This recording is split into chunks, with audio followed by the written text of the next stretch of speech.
Hey, before we get this video started, I wanted to remind you to visit drivendreams.org and find out more about the Diecast Day of Giving, where we're going to raise 20,000 brand new diecast cars to give to children in need. Again, that's drivendreams.org. On with the show.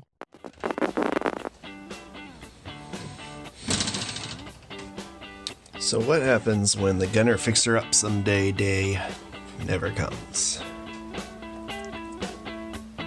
Let's find out.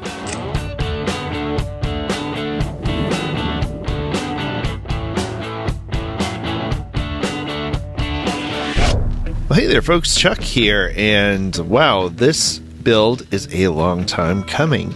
The footage that you're actually seeing right now is from 2020. When I first got started, I had this ingenious idea that I was going to do a whole bunch of cars at once and do them in stages, and that did not go very well. And so this car kind of sat for a long time, and then I finished it, and then the video sat for a long time.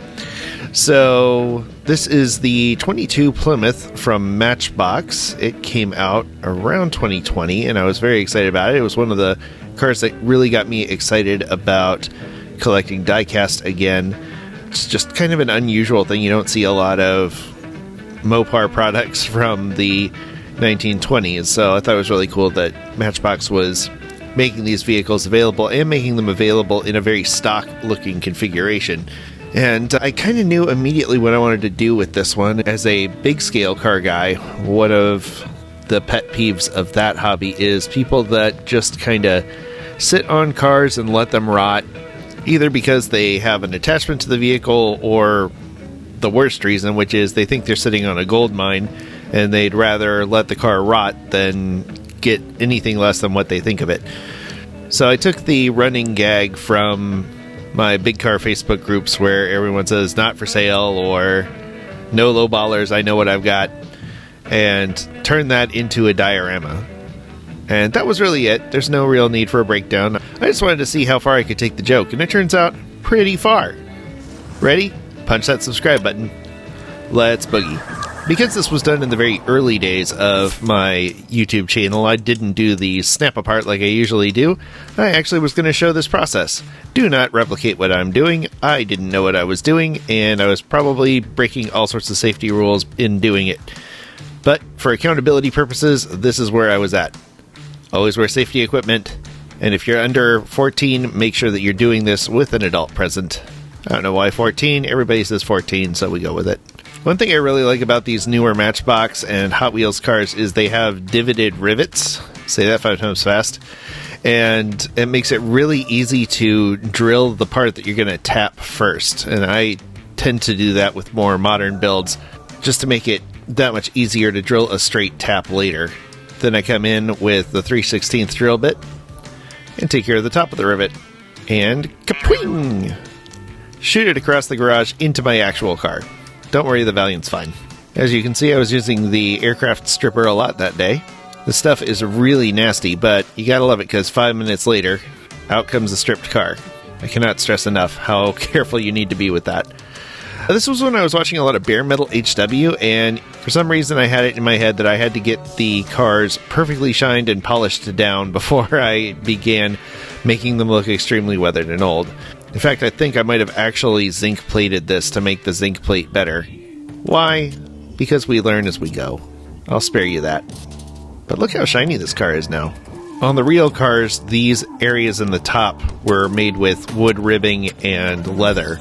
So obviously that would not hold up well on a car that's been left in a field. So I drilled a bunch of pilot holes, which made it a lot easier to come in with the cutting wheel and chop the top out. Notice now I'm wearing leather safety gloves. Once it was out, I filed everything smooth and took the cutting wheel to the plastic piece that made up the interior and the fenders. This construction actually made it very easy to do what I'm about to do with this car. Plastic fenders make it a lot easier to do dents, dings, and chips. I'm not saying it makes the cars better, I'm just saying it's easier. Inevitably, as things settle and cars sink deeper into the dirt, the body twists and pops things open. So I wanted to have one door open. This is before I learned about lubricating your jeweler's saw, so I'll spare you the 5 times I broke a saw blade trying to get this thing off. And this is the part where I learned about lubricating and brought in some beeswax. Again, this is definitely not the best way to use a jeweler saw. Well, I finally got the door out, but what was left of the door was way too small to be usable on the build. So after I cleaned up the opening, I busted out my spare car. Always have a spare car, especially if you're doing a lot of body modifications. Fortunately, this time I really just needed the door, and once I remembered that, I threw away the jeweler's saw and got out my Dremel and made some straight cuts to get the door out. Once it was out, I used my Dremel again to cut everything down to the panel lines and ground things smooth. And it was on to the burr tool to add some rust damage on the bottom of the door. And then I remembered there was an obnoxious post in the middle of the back of the car. It was a lot harder to chop out than I thought it would be. It's very thick die-cast metal on those things. So obviously all that dremeling made a big mess. So I swept my workbench clean and took a year-long break.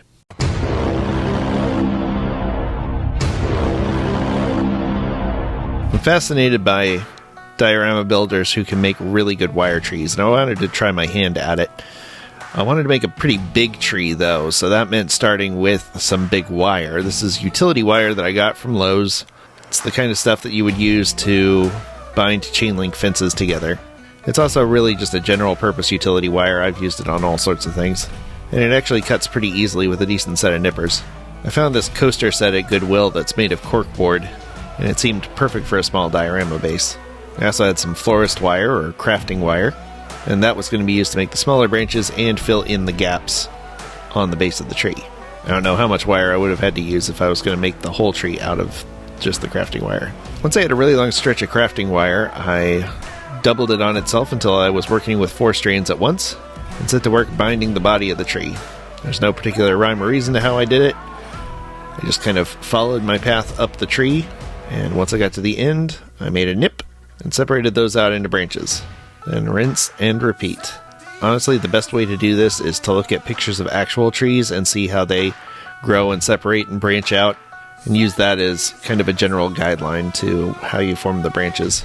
A trick I did learn is to take a large loop out and make an offshoot branch, then secure, wind back up, and then once you get to the end of the loop, cut the loop, and you end up with all your smaller branches.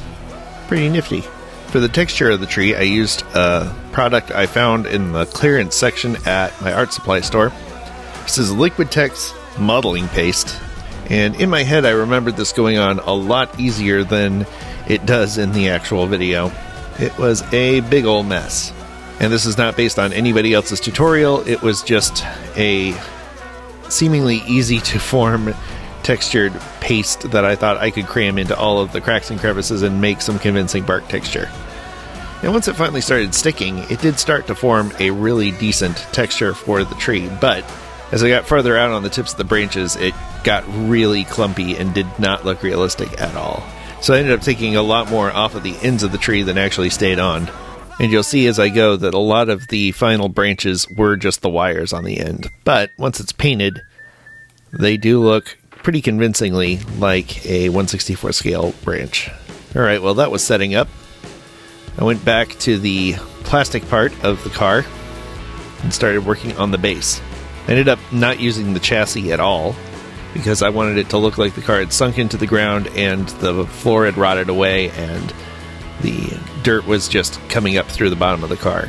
So I chopped away the back of the car so it would sit farther down and look like it was sinking into the base. Then I marked the area around the car where I really wanted to sink in with my X-Acto knife, and then went in and cut down the cork, being careful not to go all the way through.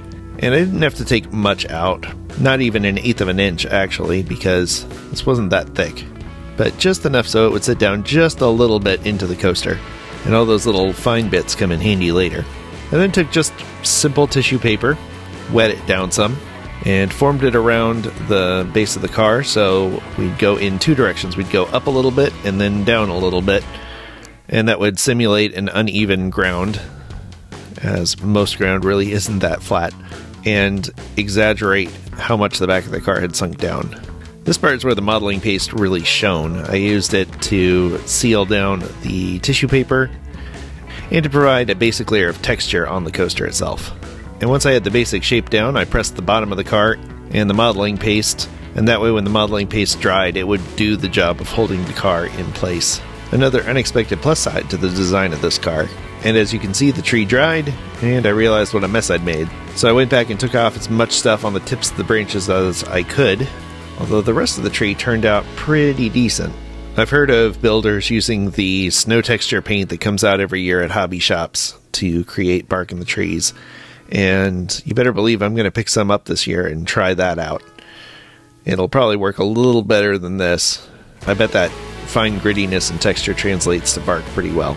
And once it was all cleaned up, I gave it a big old dose of flat black paint to provide the base color for the tree. And while I was at it, I did the base for the car too. I also realized I had left the sticker on the bottom of the coaster. I then busted out a makeup brush and some very basic 50-cent craft paint. I had, at the time, not really invested in fancy paints yet, but it still turned out pretty well. I just used mixes of dark brown and gray and white to get the basic textures on the tree, and started darkest and worked my way up to the lightest. The problem I see with a lot of builds is people think of trees as being just brown, and they really aren't. There's a lot of gray. I probably could have snuck some green in here, but I really wanted everything to look dead, so I kept things mostly gray and brown. I knew I was going to go over the tree later with washes, so I used straight up bright white as the final texture, knowing that it would get dulled down later. And I really think it helped provide some depth to the tree. Well, I did still have some decent paint on me at the time, so it was time to bust out the appropriately named AK Interactive Rust acrylics. And man, are these nice to work with. I started with the darkest hues, going with a pretty light coat at first, knowing that even though it didn't cover everything fully with the black paint underneath it, it would provide a nice mottled appearance. I started with the darkest browns on the bottom and worked my way up to the reds and oranges as I got higher up on the car. Doing this provides a nice illusion of depth and shadow and really helps it look like the car is sinking into the ground. If I had to do this again, I probably would have glued to the top of the car to the bottom, painted it all together, but I'm still relatively happy with the results. Another unexpectedly nice feature of this car was having a large part of it that's going to be covered up by the top of the car, so I was able to use that part in the middle as a testing area as I stippled paint on to see if I had the right amount of paint on my brush. Once I'd worked my way up to the lightest color, I used it only on the very tops of things. And then I did some very light dry brushing over the ridges of the car to help those stand out. And I think it looked pretty fantastic. Then I smashed the car together to make sure everything fit properly. Once I touched up the areas that had chipped from me smashing the two parts together, I brought out the Tamiya panel liner for some sweet capillary action. I liked how it looked on the rust so much that I actually went back and covered parts of the car completely in the panel liner just to give it some variance in depth on the rust. Then I went back over everything with a cotton swab dipped in odorless paint thinner to clean everything up. Note, this really only works if you have used acrylic paint as your base and the panel liner, which is oil-based. Otherwise, you'll take all the paint off your car. This was probably a misstep. I should have used something else to hold the tree in the car other than the modeling paste, but it was sitting right there and it had seemed to do a pretty good job so far. I put a little homemade brown wash in there to take down some of the white. It didn't really do what I wanted, but I knew it was going to be covered with ground cover anyway, so I wasn't too worried about it. It was time to bust out the old Elmer's school glue, mix it with a little water, and start laying down some adhesive for the ground cover. Remember that chopped up corkboard? I mixed it in with some actual leaves that I had put through a coffee grinder that I found at Goodwill, and then I ran that through a sifter, and that gave me some pretty nice fine ground cover. I even put a few dots on the car to make it look like debris that had collected on the car or rotting leaves. More on those leaves in a minute. I dropped some watered down glue inside the car and filled it up as full as I could with ground cover, and once it had set up, dumped out all the excess bits. I would be using them again on the outside of the car. And it was time to bring out the fancy ground cover. I had this Army Painter Winter Tuft. Again, I wanted to keep the green to a minimum, and this is a grayish, almost black more than green grass. And I had this AK Interactive dried seagrass. It's basically a ball of debris and some very dark green smaller tufts of grass. The dried seagrass is interesting. It's basically this little pellet that you break apart, and it gives you varying lengths of debris, and the smaller strands of it do look like fallen branches and twigs, especially at this scale. I used thicker clumps of glue in the strands from the seagrass to make longer weeds It's not as ideal as using an actual static grass gun, but I didn't have a static grass gun at the time. It was time to put down little drops of glue, and on those drops of glue, put some army painter tufts. Didn't take much, less than a dozen or so, just enough to break up the ground cover. Then came the part that I was excited about. Time to make some 1/64 scale leaves. This is tissue paper that you would normally find in a gift wrapping section. You can get it at Dollar Tree for $1.25. And then, as gently as I could, I brushed on every bit of fall color that I could onto that tissue paper. And once it had dried, busted out this really cool Green Stuff World leaf punch and went to town. Each punch yields 4 leaves of varying sizes, and because of the way that the paint had dried on the tissue paper, it provided a pretty decent variance in colors for dead leaves. More school glue, and sprinkle little leaves. Of course, after the sprinkling, I spent even more time than I spent sprinkling, carefully going around with tweezers and making sure that the leaves all stuck where they were supposed to and looked natural as they fell. If you're not careful, you'll get some leaves sticking up at very awkward angles. Now that was the easy part. Real tedium came when it was time to attach the leaves to the branches of the trees. It ended up being easier to get glue on a toothpick, pick up a cluster of leaves from my pile, and gently wipe the toothpick on the branch until the leaves came off. Fortunately, the leaves are so small that it's not that noticeable if they're not facing the right way, and I added just enough to make it look realistic. Once I was happy with the tree, I added just a little more ground cover to mix in with the leaves so they didn't look like they were just sitting on top of all of that stuff. And I took a little super glue and reattached the door so it looked like it had popped open. Once everything had set up, I added a few drops of brown wash here and there just to add some variance to the ground cover again, and added some black wash alongside and under the car. Of course, the car had to have a little bit of pop, so I took some metal medium from Vallejo and filled that area in.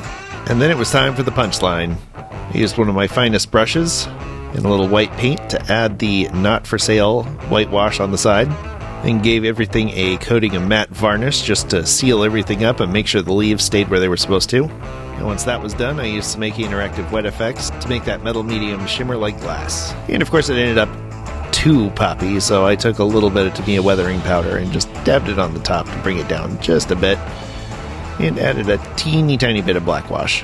And that was it. It was time for the decal and the number. Alright, let's flash back a year and see what we started with.